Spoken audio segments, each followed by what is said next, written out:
Hello everyone, स्वागत है आप सभी का हमारे YouTube channel Shivam Sukhija classes में। इस वीडियो लेक्चर में मैं आपको डिटेल में कराने वाला हूँ इम्पोर्टेंस ऑफ प्लानिंग का सेकंड पॉइंट कि प्लानिंग इनोवेटिव आइडियाज़ को कैसे प्रमोट करती हैं। अरे यार, वो ये कह रहा है, साफ सीधी बात है, अगर आप एक कंपनी के मैनेजर हो और आप प्लानिंग कर रहे हो तो प्लानिंग करते वक्त आप फ्यूचर के बारे में तो सोच रहे हो। ये तो हमने फीचर में भी पढ़ा था कि भाई planning is futuristic, planning is always done for future, है ना। लेकिन वो ये कह रहा है कि हम केवल फ्यूचर के बारे में नहीं डिसाइड कर रहे हैं, बल्कि प्लानिंग में हम ये भी डिसाइड कर रहे हैं कि अगर हमारे को कोई पर्टिकुलर टास्क मिला हुआ है करने के लिए, तो हम ये सोच रहे हैं एज ए मैनेजर कि उसको कैसे करना है।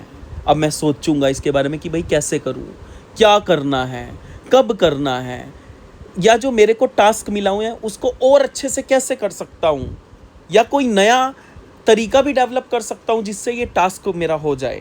तो इस तरीके के आइडियाज़ आप सोच रहे हो ना, यही आपके अंदर क्रिएटिविटी को एमर्ज कर रहा है, इनोवेशन यानी कि नए आइडियाज़ को डेवलप करने की अपॉर्चुनिटी दे रहा है। इसलिए प्लानिंग इनोवेटिव आइडियाज़ को प्रमोट करता है।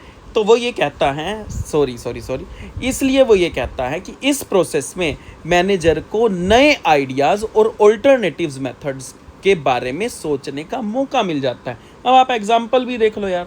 वो ये कहता है कि मान लो एक कंपनी पहले से ही अपने प्रोडक्ट को केवल ऑफलाइन शॉप के जरिए बेच रही थी, यानी कि ट्रेडिशनल बिजनेस, ठीक है। लेकिन वो प्लानिंग करते समय ये सोच रहा है उनका मैनेजर कि अगर हम अपने प्रोडक्ट को ऑनलाइन भी बेचते हैं तो क्या हमारी सेल बढ़ सकती है क्या। तो फिर जो कंपनी है वो वेबसाइट के बारे में, उसकी एप्लीकेशन के बारे में या ऑनलाइन प्लेटफॉर्म के बारे में वो सेल करना शुरू कर देती हैं।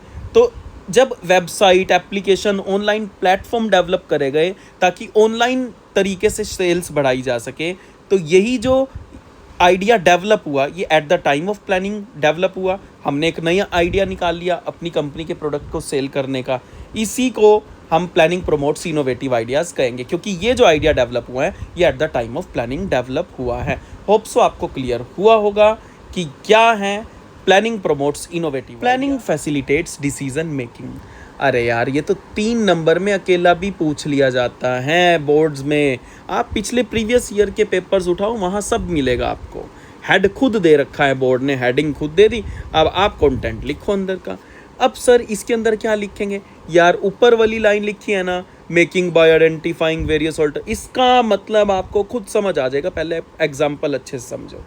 वो कहता है कि अगर आपकी कंपनी की सेल्स कम हो रही हैं तो एक मैनेजर होने के नाते आपके लिए भाई साहब चिंताजनक बात है।